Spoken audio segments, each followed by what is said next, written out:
Hi everyone and welcome to Club 2 Episode 4 of Rolling in the Isles, an FM22 British Isles Journeyman series with me, the United City FM. Welcome along. So, since you and I were together last, we've had 3 or 4 matches and I would say the results have been on the sort of more positive side of mixed. We got a couple of wins, a draw. We lost in the cup to a higher division team, unfortunately, but that's not surprising really. Today, we play bottom of the table, H&W Welders, I think their name are, and that's the opposition. Can we get rid of the voodoo on the episodes and actually win a match? Let's find out.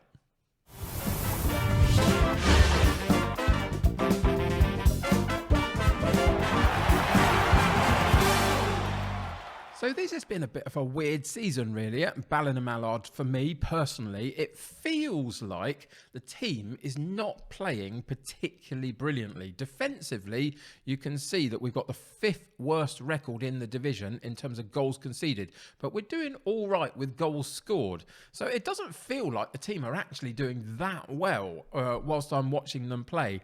But we are sitting up in 3rd position after 13 matches. So we're not doing too badly at all. 22 matches is when the league splits off and the top half play each other for the remainder of fixtures and the bottom half play each other for the remainder of fixtures. So we are looking good for being in that top half. But you can see that basically we are 5 points clear of that particular spot at the moment. So a couple of fixtures here and there going in the wrong direction for you could actually change where you are quite drastically, quite quickly. We have had a reasonable couple of weeks though, since you and I were together last where we lost against Port Stewart 2-0 away from home. We followed that up. We played Loughgall and we beat them 3-1. We then got a 2-2 draw against Institute. A little bit disappointing. They're quite low down in the league, I believe, and we didn't really show up. And that's where the inconsistency lies. We then played Portadown, in the cup competition, the quarterfinal of the Bet McLean Cup. And we got beaten 1-0 away from home, but they're in the division above us. So it wasn't actually that bad a result. They're sitting fairly low down in that league. So you can see that that's the kind of level that we're able roughly to compete with, it seems.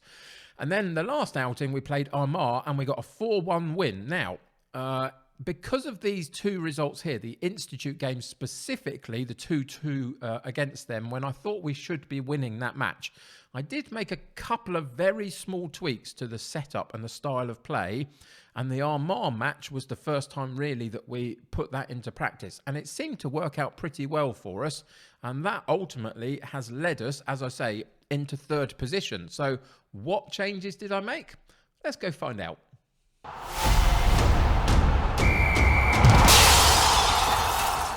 So on first look, it basically looks like I've withdrawn my right winger and that's it. That's not quite it. There's been a few player role changes. There's also been a little bit of a change in the style of play as well, but only very, very slightly.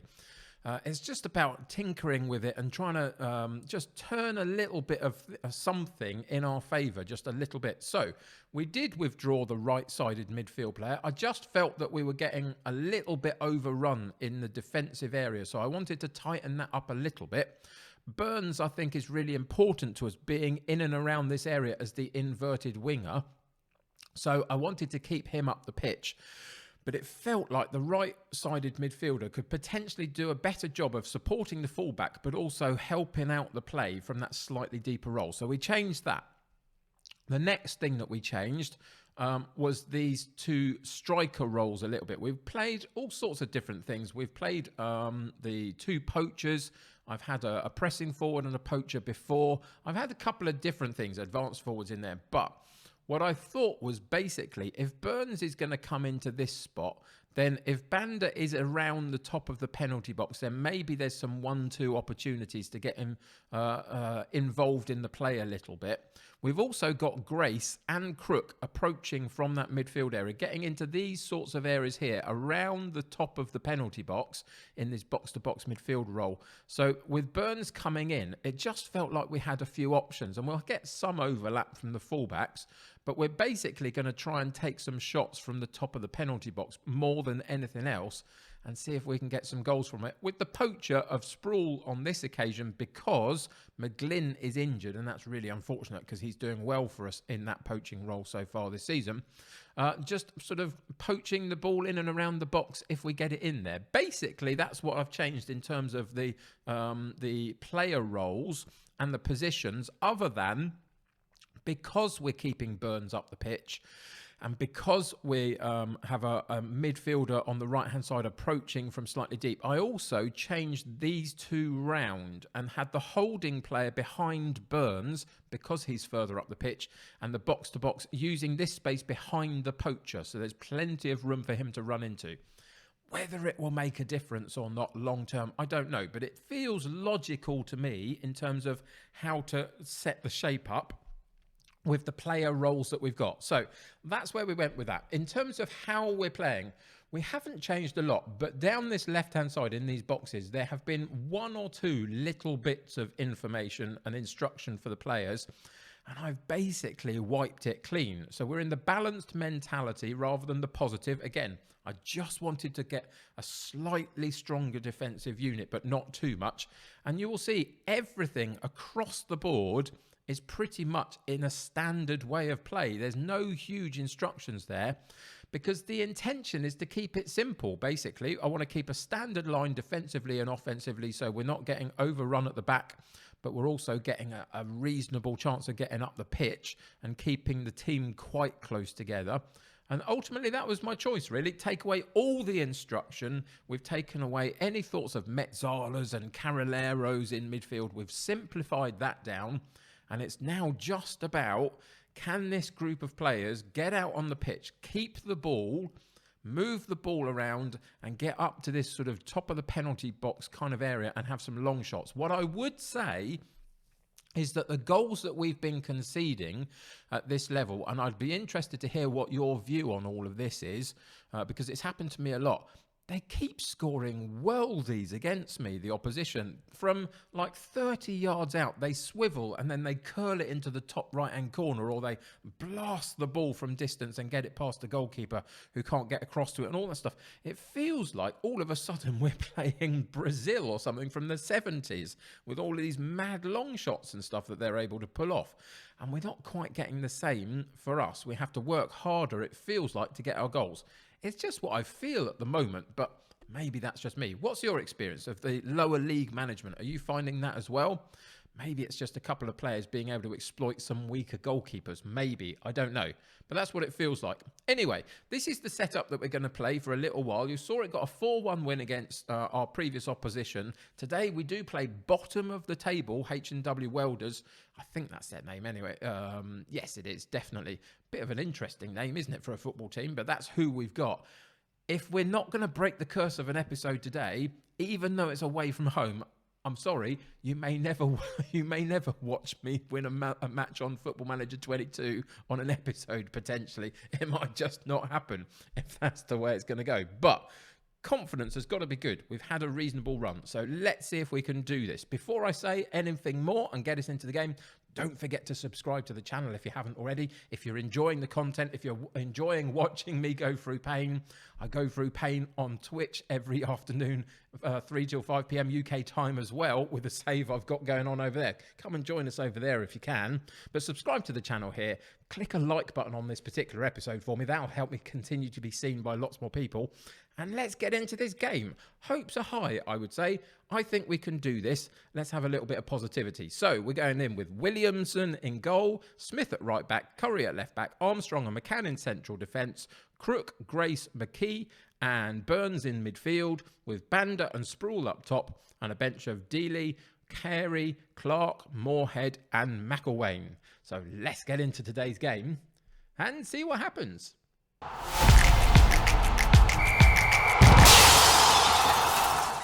So considering the 4-1 win that we had in the last game that I played with this particular team, it would be remiss of me not to use that as motivation for this particular fixture. So we've gone outstretched arms, really positive, and basically said, if you carry on from the last performance into this match, we'll do well. And that's all I'm looking for, a continuation, a consistency to start building through this team a little bit, to show that the result that we got, even though we went out in the cup against a higher level opposition, we competed quite well. We've got to be able to do that consistently and work the ball nicely and create our chances and take them. And if we can do that, that's the secret to football, isn't it? Really, Sproul through on goal really early on in the game, 4 minutes in, and the goalkeeper comes out, does really well to cover the chance, but we keep hold of the ball and work it down the left-hand side. Burns out there, supported by Curry and McKee.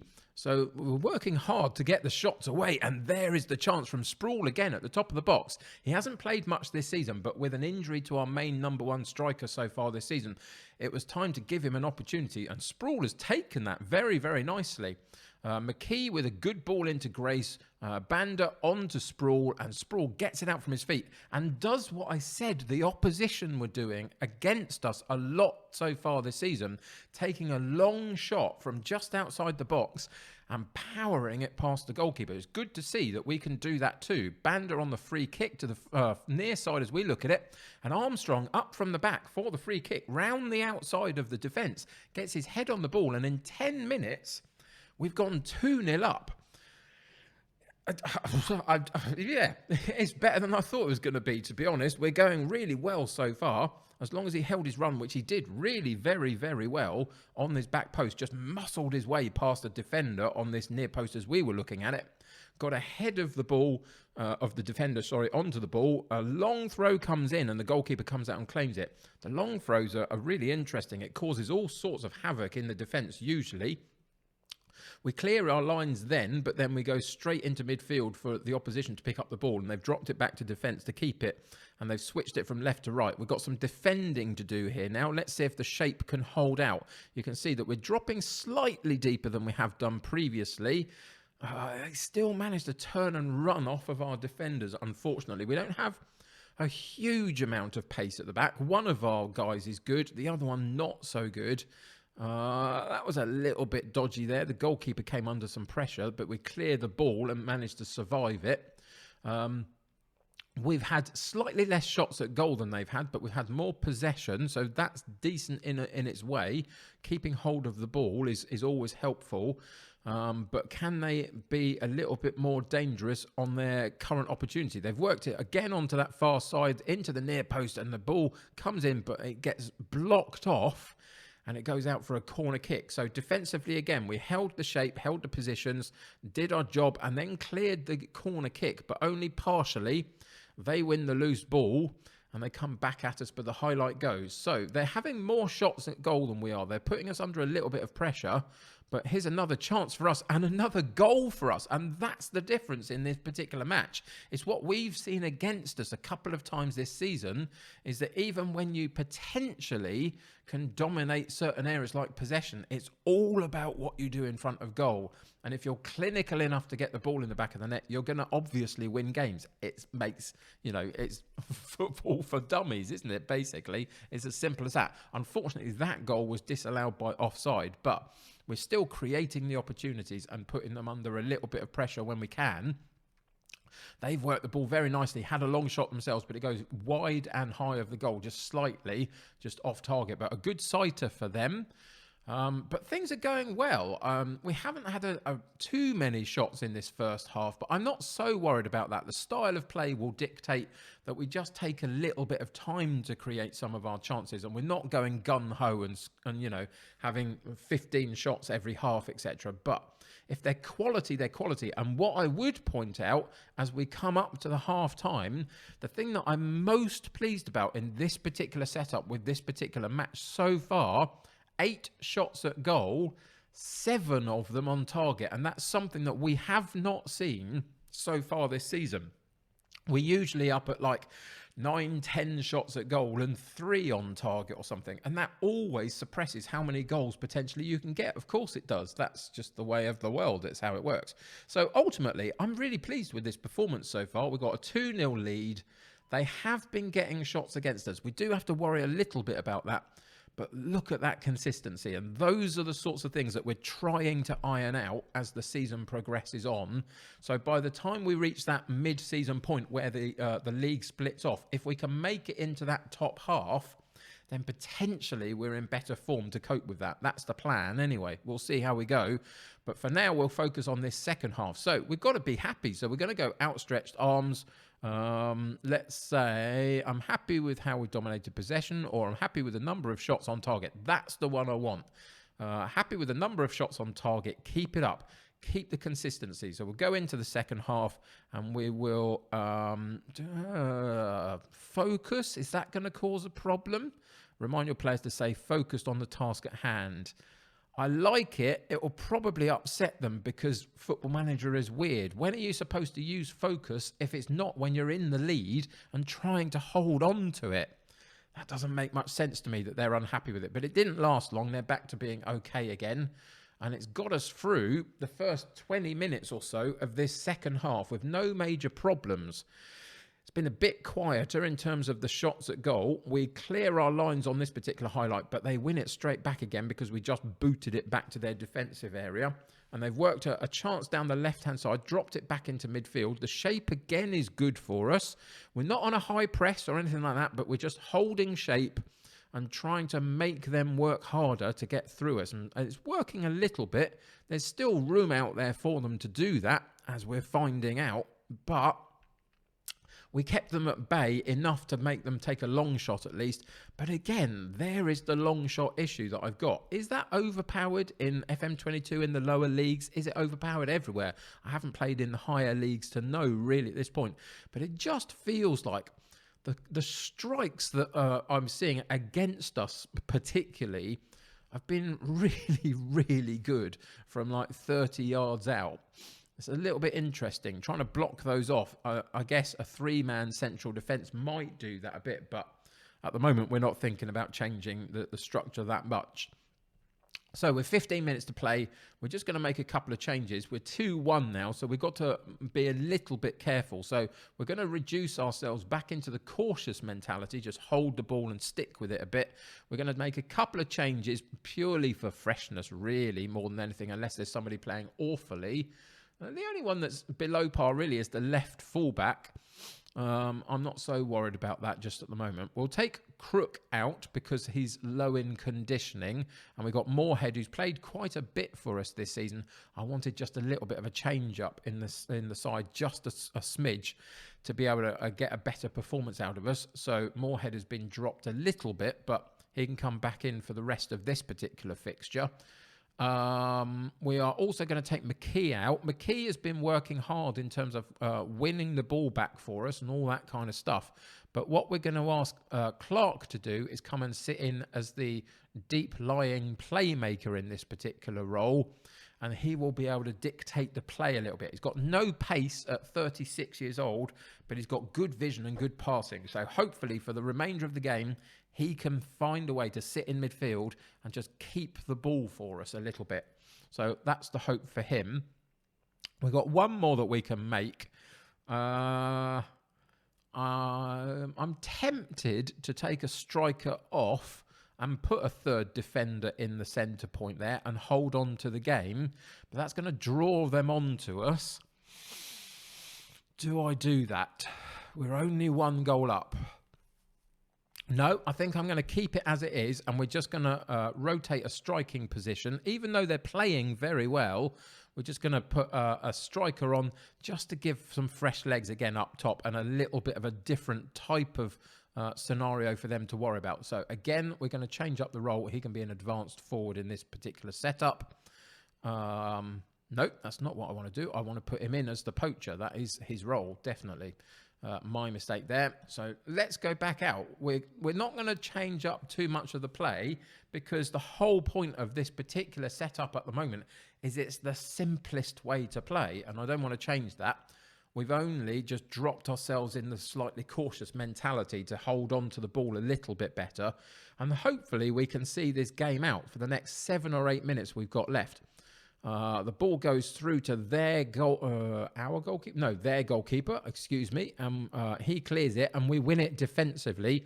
And there is Clark in that deep-lying playmaker role. He's going to see a bit of the ball, I hope. That was fortunate. That was really fortunate for us. They made a huge error in the back area for their defence. The ball came over from Curry in the left fullback position. It wasn't a brilliant ball, to be honest. It was a bit aimless. If the defender had won it, you'd have gone, well, that was an awful ball and the defender coped. But he messed it up completely. Didn't go for the header in the right way. It went over the top. McIlvaine ran onto it, got onto the end of it and slotted it home for 3-1. They're coming back at us with a free kick on this near side that's gone all the way over to the far side. They put the cross back in and head it over the top. 3-1 up with 3 minutes to go. We've got our 2-goal lead again, which is really positive. The defence are under pressure again, though. Another corner kick for Welders. And they again put it over the top. So they have had their chances. They've had more chances at goal than we have. But our consistency of shooting on target in this game remained through that second half. Less opportunities. Eventually, we ended up with 12 shots at goal, 10 on target. Really happy with that. Can't tell you how happy that makes me, because that's been one of the big problems all season long, is our consistency of shots on target. If we can maintain that. Now, this was against a weak opposition in terms of what we come up against in this division, but I will happily take this, and it keeps us moving forward in a really positive way. Today, we get the 3 points.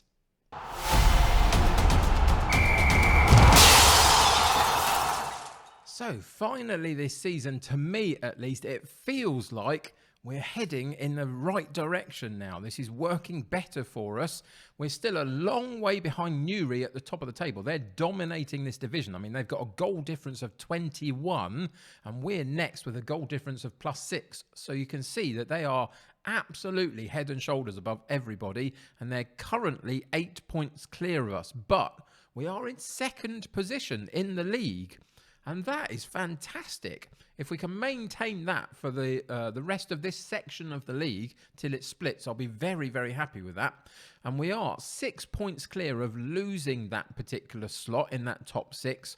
And I'm not sure that there's enough games for them to pull us back on that one if we head off in this kind of vein of form. Next up, the next game that we've got to play is Dundela, who sit down in 9th. So another opportunity to get properly going and get momentum behind us before we play Newry, who are top of the division, and that's going to be a tricky match. But we're going to miss those ones out in terms of the episode. We've got 2 more episodes to go before we get to the end of this particular section. And the game that we're going to come back for is this one against Carrick. And the reason for that is it's 1 apiece for us so far this season. In the league, you'll remember, on one of the episodes, they beat us earlier in the season, 1-0. They're a good side. Then we beat them. They had a slightly weakened team on that occasion in the Cup. So this is the rubber match between us and Carrick. Away from home, it's going to be tricky. But if we can find a way to maintain this sort of form, then I think we've got a chance. So, Dundela, Newry, Anna coming up. We've got a cup match in the Northern Irish Cup 4th round as well. A new tournament that's starting in the early part of December. Unknown opponent just at the moment. And then we head into that game against Carrick. So I hope you'll join me for it. It feels a lot better all of a sudden that this team is beginning to play better. And I think this particular version of our setup and our tactic looks a little bit more secure and a little bit better in terms of how we're moving the ball around. So I'm really happy with that. Long may that continue. But that's going to do it for today.